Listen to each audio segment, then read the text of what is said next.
Find out what's the general state of our country. What's the current situation? What must we do? Find out on The State of Affairs with Trevor Lindsay. Welcome back. Prior to our break, I mentioned I put a proposal, was a statement or question to Sojourn about the other two candidates. Your thoughts on the OBA's candidate, Robert King, and PLP's candidate is Lindsay Simmons. Your thoughts on those two individuals?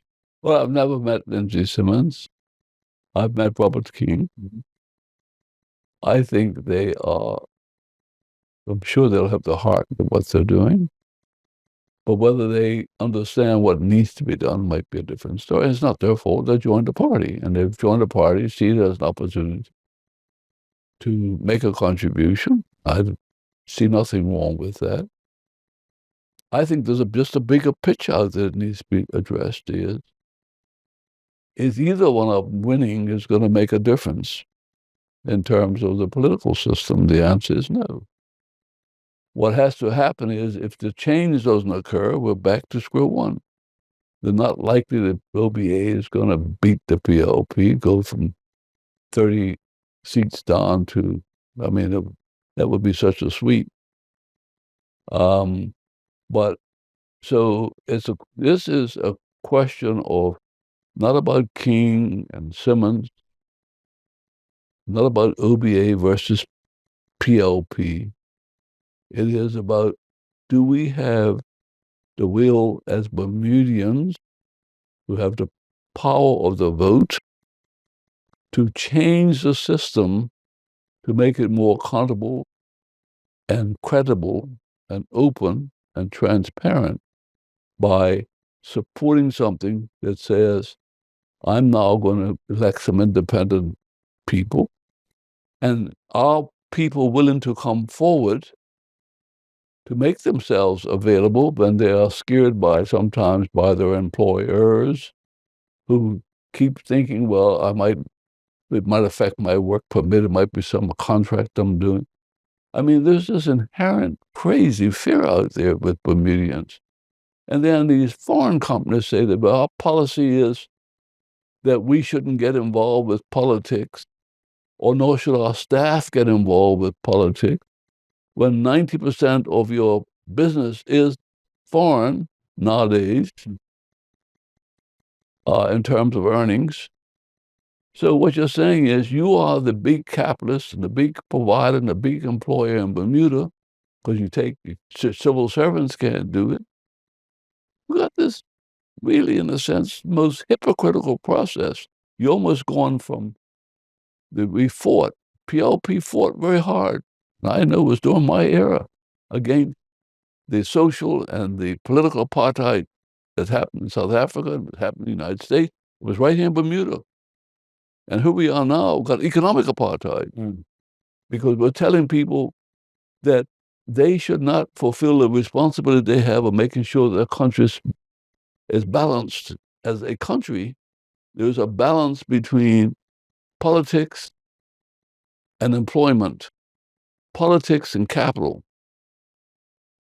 people's rights that should be governed by people who really, in a sense, never been involved with industry and aspects of responsibility. Coming along now, and you put a suit on them and you put some clothes on them, you say, okay, now you're a minister, here's a car, and you now make decisions which you didn't were making before.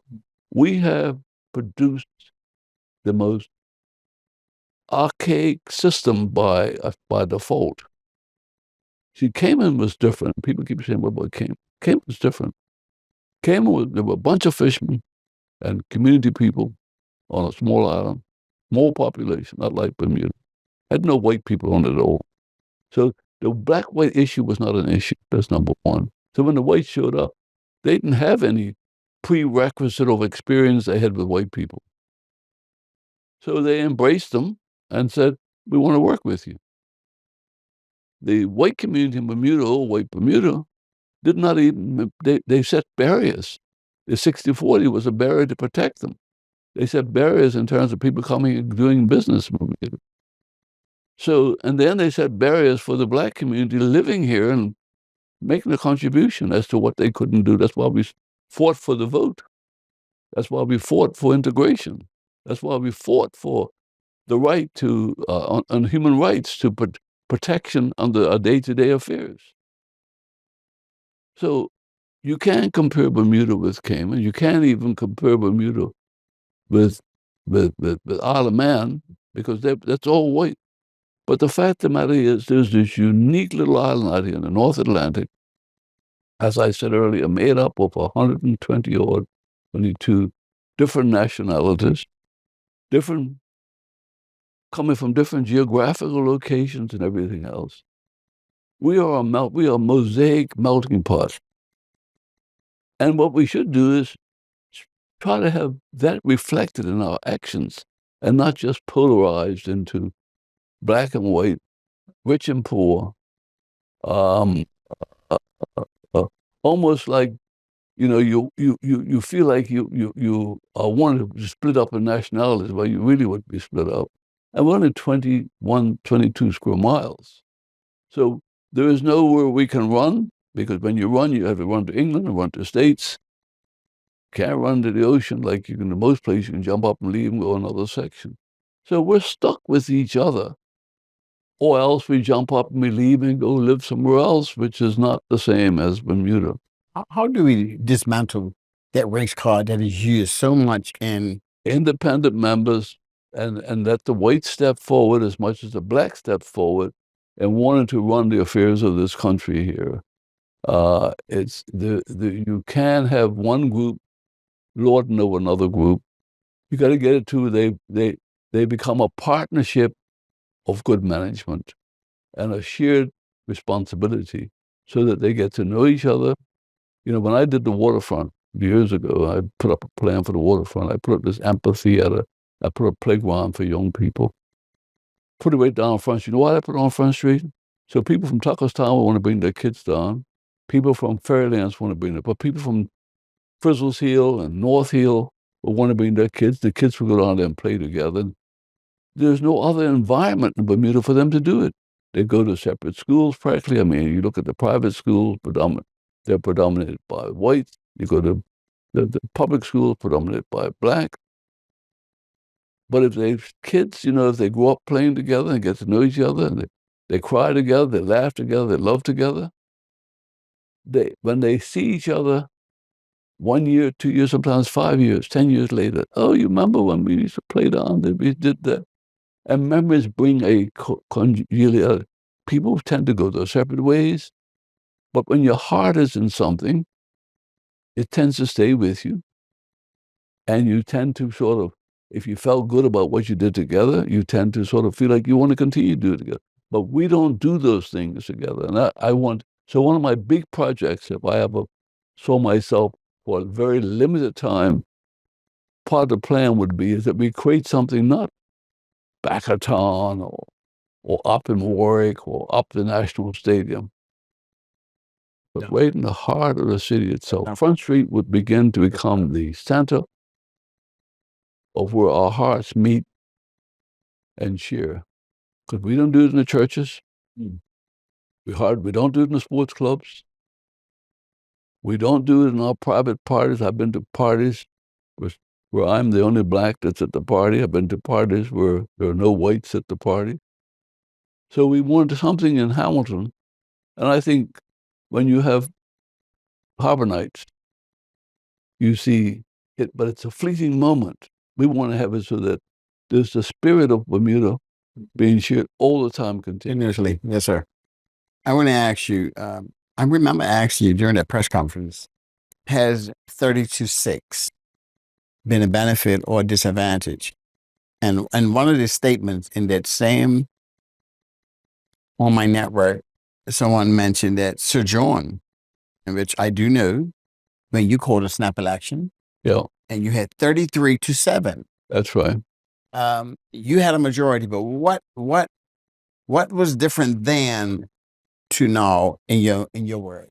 You had, even though I won, and I kept when I won 4 elections, I never stopped being in touch with the people. I insisted my people serve the people, and when they didn't, I fought them. We were doing things. We were building all sorts of projects. We were making things happen. You know, East Broadway, people tend to forget, it was all sorts of objections to East Broadway. Yeah. You know, when we put the bus depot up at Fort up there in Yeah. Prospect, Yeah. we put it up there, and people, oh, it's not a bad idea. It made good use of it, and so forth. We built the prisons up there. When we finished off Bermuda College, when we did Cedar Bridge, you know, when we did housing across the island, Ducks Puddle down at Baylor's Bay, and we did a big project up Southampton by the ferry terminal up there in Southampton. And we built, I mean, all along Curvin Avenue and all those houses up there that now you go up there and you go down to Middletown, you see all these prefab houses. We put them in there because we said we can't have the rest of Bermuda having nice houses, and then so we cleaned up all that. My philosophy is very simple. Every house should have a bathroom. And if a house doesn't have a bathroom, let's fund the bathroom. And then let's encourage people to fix their house up. After all, I was responsible. In my early days, 40% of the homes on the island. So I understood what the value of a house was. You can't ask a kid to learn if they got to sit in the living room with their parents watching TV while they're trying to read their lessons. They need a bedroom to go. So I said, everything has at least 2 to 3 bedrooms attached to it. And that's what we did. And now they're talking about building 5 houses down St. David's. When there's such a shortage, everybody admits there's a massive shortage of housing.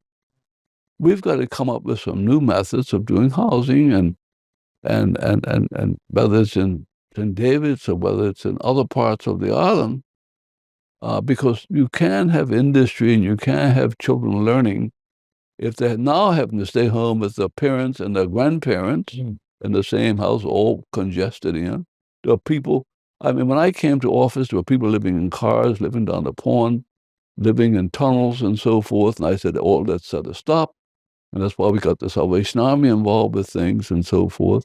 And we stopped the fires being burned down there. And There are things you can do that you stop happening, and there are things you can do that you make happen.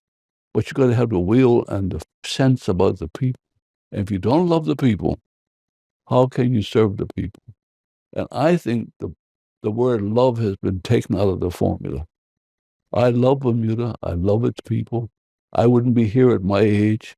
I could be very comfortable sailing on a ship somewhere doing something else. But I love this country, and nothing's more important to me than Bermuda, you know. And so I'm here to serve until the day I die, and that's just the way it is.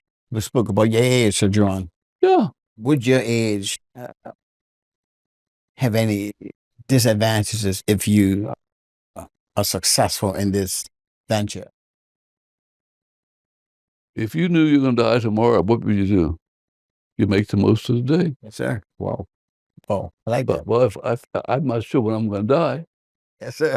but Yes, sir. I will try to make the most of what the time I have today and the time I have tomorrow. It's never the time that you have, is what you do with what you need to get done, what you need to get done. And when the time comes you can't do it anymore, I hope I've trained some people then to continue.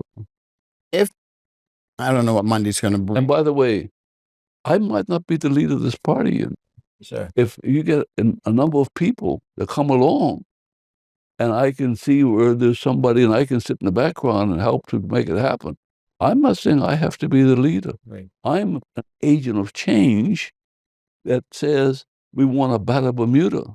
It doesn't say that we want to join Swan. What would an independent member do if successful in this C10 election? You have 30 PLP, 5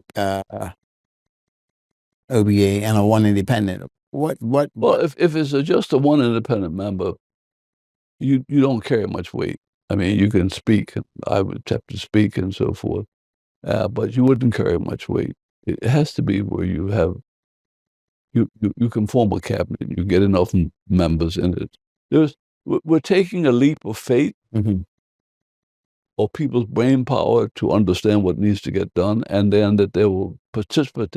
It really is a question of determination that this is what we want. it's not where you're going to sort of, I can't tell you what the result's going to be. My hope is that there are enough people from Somerset and Georgia say, and you don't need a lot, 30 people out of 50,000 Bermudians. You don't need a lot of people, 30, 38, 36 people. It's not a lot of. If you could get that and, you can pull out of that some people, but the philosophy and the principles would change enough to make it relevant. And that's the thing, is finding a way to give relevance to what Bermuda needs to get done. Lastly, and I'm glad you said that, because someone said that with you and Mark B and FDM possibly stepping, or you put the invite for possible persons to think about, consider being an independent candidate. So it would look like 36 PLP, 36 OBA, 36 FDM, and 36 independent. That would be a in your words, what? But you can't. I mean, the law. Saying all's going to win, but the law. If there's 4 different entities putting together 36 candidates. Well, if everybody puts together up, and let's say that you end up with X number in each one of them, your hope is that you could find enough people in each one of them that will want to sort of form an independent coalition. Although you're elected by your party, or the party itself says, yeah, we want to participate as an independent member. You cannot go in there as a party, because if you go in as a party, you're then having to follow the party line. So you have to go in as an independent member, and a lot of mechanics have to be worked out. I mean, until you get the results, you don't know what Right, it's going right, to be. right. I don't have all the answers. Right. I don't think we have to work it out so that it works best for Bermuda. But what it's going to be, as I said, this is a leap of faith. But not to take that leap of faith means the fact that you keep what you've got. That's the issue. And it's not about party politics.